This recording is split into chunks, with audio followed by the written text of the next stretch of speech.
This is Dominique Wilkins. Hey, this is Sean Kemp. This is Gary Payton. Hey, this is Pau Gasol. NBA fans, what's up? This is Vince Carter here. Hey, what's up? This is Matt Barnes. If you're an old school NBA fan like I am, make sure you check out the Basketball Time Machine with my man Sean David. Hey folks, how's it going? Welcome back to the Basketball Time Machine. I'm Sean David. Thanks for tuning in. Let's talk some old school NBA basketball. Now, before I start, I want to ask you guys for a small favor. I know that many of you guys watch my show on a regular basis, which I really appreciate. And it would be even better if you guys could not only subscribe, but also click on the notifications button so you always get notified once I upload a new video. So in today's episode, I want to talk about Laimbeer and how he disrespected Michael Jordan, and he had to pay the price for that. But before we get into today's episode, I want to give a quick shout out to the sponsor of today's video. Today's video is sponsored by Otis. Otis is the stock market for culture. It's the perfect alternative investment app that allows anyone to buy and sell shares of culturally relevant pieces. They have weekly available drops from collectors to pop cultural items.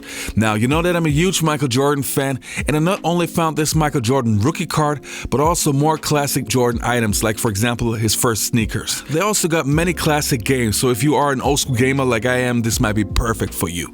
Now, as you probably know, most of these rare items are super expensive, but with Otis, this might be the chance to co-own some of the things that you always wanted to have. So check out the link in the description box below and download the app and get your first share free when you fund your account.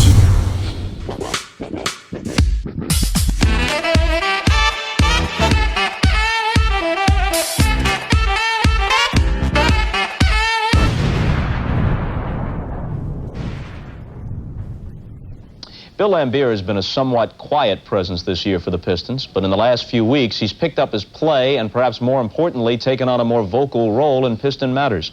Quinn Buckner sat down with him this week and got his thoughts on a variety of topics.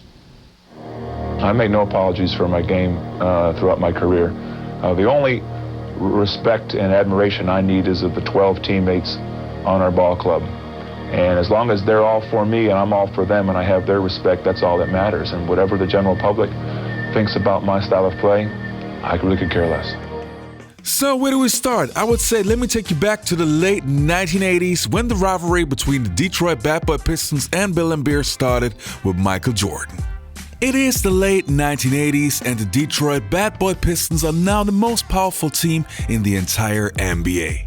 Gone were the days of the dominant Los Angeles Lakers and the Boston Celtics. The physical style implemented by head coach Chuck Daly helped the Bad Boy Pistons to win 2 championships in a row.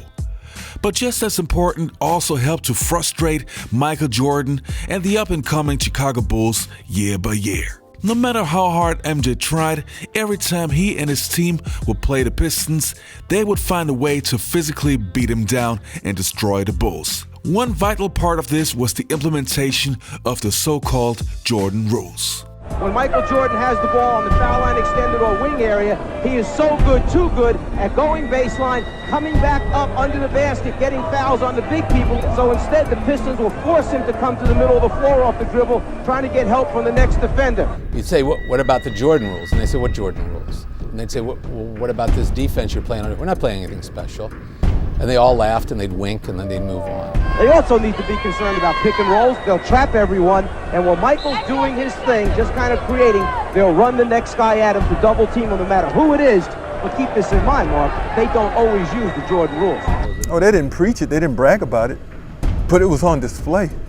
Jordan to the foul line, room in the lane, Isaiah grabs him and fouls him. The Jordan rules were for the Pistons to know about, not for anybody else to know about. The Jordan rules, is that something you guys made up? Jordan rules were, to stop him, period, because nobody else could beat you on that ball club. While Michael Jordan got hit and beaten up by the Detroit Pistons, Bill Laimbeer, who was already known to be one of the dirtiest players in the NBA, was doing his part to bully Michael Jordan.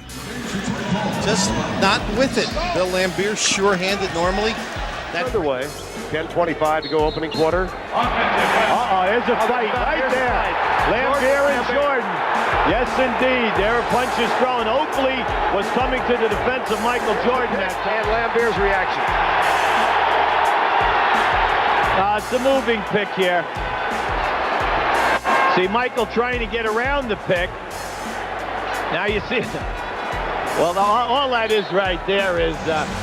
Well, just watch this play and the great ability of Michael Jordan. Tell me if you think this is a foul, folks.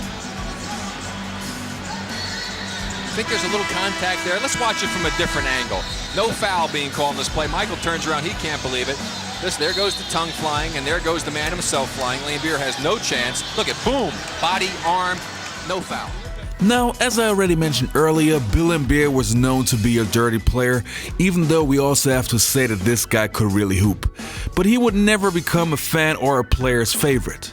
In the early 1990s, when the Bulls beat the Pistons in the playoffs, Bill started to openly attack Michael Jordan in interviews. And one specific interview really did not sit well with Jordan. Now here's Laimbeer, a piece of what he had to say, followed by Jordan's response. Who is he? I mean, all he does is play basketball. In the world, he's this big. I mean, he may be up there because he has publicists and media and pumping him up. But as a individual, down-to-earth, heart person, he has, I mean, who is he? Who cares about him? This interview made some noise in the NBA, and Jordan could not wait to play against Bill Laimbeer and the Pistons. On the 19th of April in 1992, the day finally had come. Jordan got his chance to show Bill Laimbeer and the Bad Boy Pistons how he felt about this interview. So Detroit's last outing was a loss to the Celtics. Chicago coming off a Friday night clobbering of the Atlanta Hawks at the Omni in Atlanta, 121-95. Shot clock down to 5. Jordan off the fake. Yes. The Bulls-Women relationship. And then last week, Bill Laimbeer dropped the ball shot as Jordan gets the lead, 20-13. Shot clock is out of 10. Jordan with a beautiful move. On the split action that Chicago ran at its offensive end of the floor, Dumars switched out on Paxson and left Isaiah Thomas guarding Michael Jordan. Down 10 seconds left. Dumars forced to the bad pass. Good play by Paxson. Just to the successful double teaming that Detroit pulled off against Patrick Ewing. The Nick outside game has been horrible recently. Michael Jordan now has 10. Michael posting up, swinging in. He just took his time and waited for it to develop. He made the up and under move. Normally, he would go right up in the air to switch. Michael Jordan. 22 for Jordan. That's his specialty. If they get him free and he gets a good look, he's supposed to knock those shots down. Michael Jordan. 26 points for number 23. The Bulls lead at 80. Meyer getting a second chance, rejected by Livingston. Jordan putting the move on Walker, finding King. It really makes you jump up there the following season. If you're Atlanta, you want to be in the lottery. You get an opportunity to try and rebuild that team a little bit quicker. The crowd kind of yawned at that. We said, wait a minute, where you've been the whole game when Detroit needed you. Final seconds, and that is it. And popping it too late. The Chicago Bulls with a convincing 103-85 win over the Detroit Pistons. So the Bulls finish 67-15. The Bulls destroyed the Pistons that game, and Jordan dropped 32 points, 7 assists, and locked down Joe Dumars on the other end. Bill Laimbeer, on the other hand, only had, well, 0 points. But the biggest question to me should be, why did people always provoke Michael Jordan? Why did they never learn? Alright, you guys, that was it for today's episode. Hope you enjoyed the content. If so, not only leave a like, but also subscribe to the channel and click on the notifications button so you always get notified once I upload a new video 2 times a week and sometimes even 3 times a week. Alright, you all stay healthy, take care, and see you next time. So he's already taken 2 shots in the game. He only had 8 in game number 5. Well, Detroit will calm you down. They'll work their plays. Steal. He kept it in bounds. Here it is again. Oh!